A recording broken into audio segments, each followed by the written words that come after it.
Hey guys, welcome back to my YouTube channel. मुतैर फिर से अनीका को झूठ बोलकर इस्लामाबाद का बहाना बनाकर सवेरा के पास चला जाता है। क्या अब सवेरा की मां को मुकम्मल तौर पर मुतैर के ऊपर शक हो चुका है? इस शक के बाद क्या सवेरा की मां मुतैर के पीछे घर तक उसके पहुंच पाएगी? आज की इस वीडियो में मुकम्मल डिटेल के साथ आप लोगों के साथ शेयर करेंगे। जल्दी से हमारे चैनल को सब्सक्राइब कर दें और साथ में लगे बेल आइकन बटन को लास्ट में ठोक दें ताकि नई से नई आने वाली वीडियो को नोटिफिकेशन आप लोगों को आखिरकार मिल सके। सवेरा की मां भी जिद पे आ चुकी होती है, सवेरा को हर सूरत में राज़ी करने की कोशिश करती है और उसके सामने मुतैर के राज खोलने की कोशिश करती है। लेकिन सवेरा भी अब फातिमा की तरह ही है, अपनी माँ की किसी भी बात पे यकीन नहीं करती, लेकिन थोड़ा थोड़ा अपनी माँ की बात मान भी जाती है। जैसे मुतैर उसको मिलने के लिए उसके घर आता है तो फ़ौरन सवेरा उसके सामने बैठी होती है, उससे कहती है कि मुतैर अब तुम्हारा हक बनता है कि तुम अपनी माँ को जाकर सब कुछ बता दो, उसे सब कुछ हमारे बारे में कुछ सब कुछ बता दो ताकि तुम्हें आगे उस अपनी माँ को झूठ ना बोलना पड़े, अपनी माँ से आगे कुछ तुम्हें ना छुपाना पड़े। जैसी मुतैर ये बात सुनता है तो सवेरा के आगे इमोशनल हो जाता है, उसके सामने मज़ीद नाटक करना शुरू कर देता है। उससे कहता है कि मैं सब कुछ समझता हूँ, मुझे सब कुछ पता है कि तुम्हारे ऊपर क्या गुजर रही होगी या तुम्हारे दिल में क्या होगा। जैसी हालात ठीक होते हैं तो मैं तुम्हें वहाँ पर ले जाऊँगा। मैं नहीं चाहता, क्योंकि मैं चाहता हूँ कि मैं तुम्हें यहाँ से आराम के साथ, सुकून के साथ या खुशी के साथ लेकर जाऊँ, बल्कि तुम्हें मैं ज़बरदस्ती ना लेकर जाऊं। मतलब कि तुम इस हिसाब से यहाँ से जाओ कि अब मेरी जो माँ है वो तुम्हें अपने घर में एक्सेप्ट कर पाए, लेकिन वहाँ पर मेरी माँ तुमसे नाराज़ ना हो। सवेरा उसकी बात मान जाती है, मज़ीद मुतैर उसके सामने और इमोशनल होता है तो उसकी बात मान जाती है। लेकिन अगला दिन जैसे होता है, सुबह होती है तो सवेरा की माँ उसके सामने खड़ी हो जाती है, उससे कहती कि मुतैर तुम मेरी बेटी को तो बेवकूफ़ बना सकते हो, लेकिन मुझे तुम किसी भी सूरत में बेवकूफ़ नहीं बना सकते। तुम्हारे पास 2 दिन का टाइम है, अगर तुम 2 दिन के अंदर अंदर सवेरा को तुम यहाँ से रुखसत करके अपने घर में लेकर नहीं जाते तो इसके बाद जो मेरा जो एक्शन होगा वो मज़ीद सख्त होगा।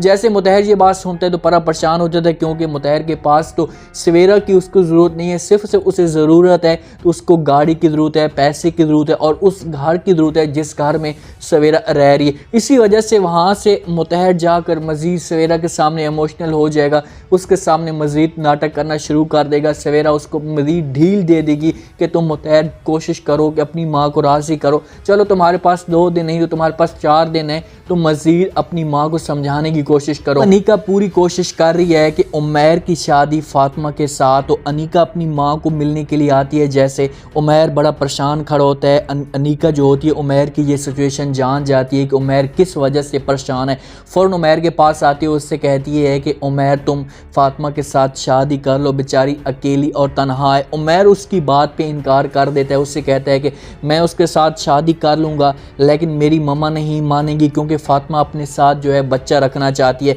इसी वजह से मेरी माँ राज़ी इस बात पे नहीं होगी। तो अनीका उससे कह दी कि तुम ऐसा करो कि उसे अलहदा घर लेकर दे दो, उसे अलहदा अपार्टमेंट्स लेकर दे दो, उसमें जाकर सुकून के साथ रहो। फातिमा वहाँ पर तुम्हारे साथ रह लेगी, अपने बच्चे को भी साथ रह लेगी। जब तुम्हारी माँ को पता चल जाएगा उसके बाद तुम अपनी माँ को राज़ी कर लेना। तुम्हारे पास यही वक्त है फातिमा को अपने पास करीब लाने का। अगर फातिमा तुमसे दूर चली गई तो कभी भी फातिमा फिर तुम्हारी नहीं बन पाएगी और दूसरा फातिमा को तुम्हारे ऊपर ट्रस्ट उठ जाएगा। उमैर ये सारी बातें अनीका की सुन रहा होता है और अपने जहन में सारी बातें बिठा रहा होता है, क्योंकि वो नहीं चाहता कि फातिमा उससे दूर हो। लेकिन फातिमा की जो शर्त है वो बच्चे वाली है और नसीम बेगम बच्चे वाली शर्त को एक्सेप्ट नहीं करना चाहती। इसी वजह से उमैर जाता है फातिमा के पास और उसके साथ बात करने की कोशिश करता है, उसे समझाने की कोशिश करता है, उससे कहता है कि देखो फातिमा, मैंने तुम्हारे साथ मोहब्बत की है, लेकिन मुझे ऐसा लग रहा है कि मैंने तुम्हारे साथ मोहब्बत नहीं की, किसी पत्थर के साथ मोहब्बत की है जिसको मैं समझा नहीं सकता।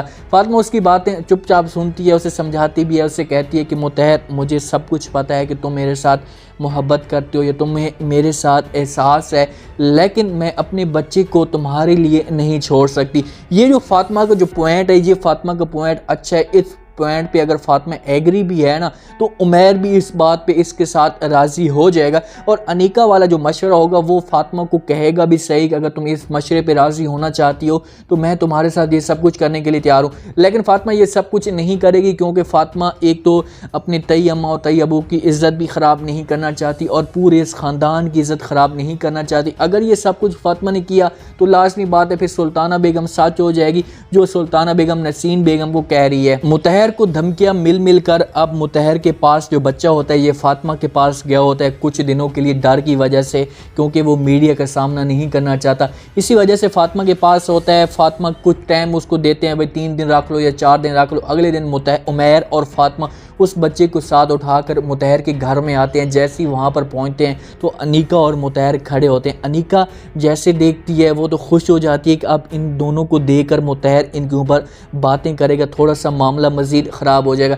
मुतहर उसे देखता है तो मुतहर फातिमा के ऊपर तंज करना शुरू कर देता है। उसे कहते हैं कि फातिमा अब देखो तुम मेरे सामने झूठ बोलती जा रही थी, तुम मुझसे छुपाती जा रही थी, अब तुम्हारी उसके साथ मोहब्बत है या नहीं है। उसके ऊपर मज़ीद तरह तरह की बातें करता है, उसके ऊपर झूठे इल्ज़ाम लगाने की कोशिश करता है। लेकिन जैसे फातिमा उसकी ये बातें सुनती जा रही होती है, पहले तो उसकी सारी बातें बर्दाश्त करती थी, लेकिन अब उसने कोई बात बर्दाश्त नहीं की और उसे फ़ौरन थप्पड़ रसीद कर दिया। जैसे उसे थप्पड़ मारती है, मुतहर को थप्पड़ लगता है, मुतहर गुस्से में आता है, फातिमा की तरफ हाथ उठाने की कोशिश करता है तो बीच में उमैर उसका हाथ रोक लेता है। उसे कहता है कि खबरदार अगर तुमने इसकी तरफ कोई भी हाथ उठाने की कोशिश की, मुझे पता है कि तुम किस मिट्टी के बने हुए हो और तुम्हारी सारी हरकतें कौन सी और तुम्हारी पीछे से औकात क्या है। उमैर उसे सारी औकात दिलाता है। फातिमा भी बोल पड़ती है, उसे कहती है कि तुम पहले मेरे शौहर थे और इस शौहर की वजह से मैं तुम्हारे सारे इल्ज़ाम बर्दाश्त करती आ रही थी, सहती आ रही थी, लेकिन अब मैं तुम्हारा कोई भी इल्ज़ाम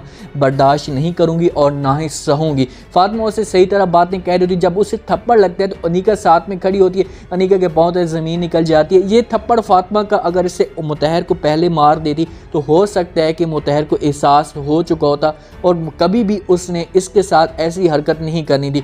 फातिमा उसे बच्चा देकर वापस चली जाती है, उमैर भी वापस चला जाता है, लेकिन मुतहर के जहन में अजीब अजीब तरह के ख्यालात आ रहे होते हैं। एक तो वो फातिमा को बर्दाश्त नहीं कर रहा और दूसरा फातिमा के साथ जो बंदा था और फातिमा को फुल पुश कर रहा था, तो वो भी मुतहर के दिल में मजीद इसके लिए नफरत अब बढ़ चुकी है। लेकिन वो कर कुछ भी नहीं सकेगा, कर इसी वजह से कुछ नहीं सकेगा कि क्योंकि उससे अब 3 तरफ से परेशानी है। एक फातिमा वाली परेशानी बच्चे वाली, दूसरा अनीका भी उसके ऊपर शक करती जा रही है। इस्लामाबाद चला जाता है 3-3 4-4 दिन घूमने के लिए और अनीका को साथ लेकर नहीं जाता। अनीका का मकसद इसके साथ इसी वजह से था, शादी वाला।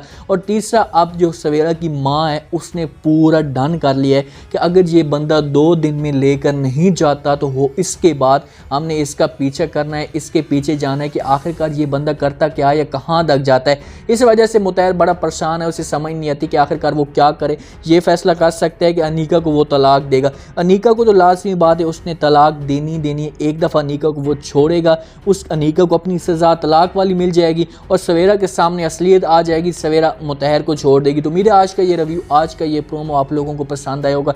आपने कमेंट सेक्शन में अपनी लाजमी देनी और बताना है कि आपको क्या लगता है कि क्या यहाँ पर सवेरा की माँ आखिरकार मुतहर का राज जान कर सबको जाकर बता देगी। कमेंट सेक्शन में अपनी लाजमी दें, चैनल को लाइक सब्सक्राइब लाजमी कर दें, अपना खास ख्याल करें, दुआ में याद रखें। मुझे दीजिए इजाज़त, अल्लाह।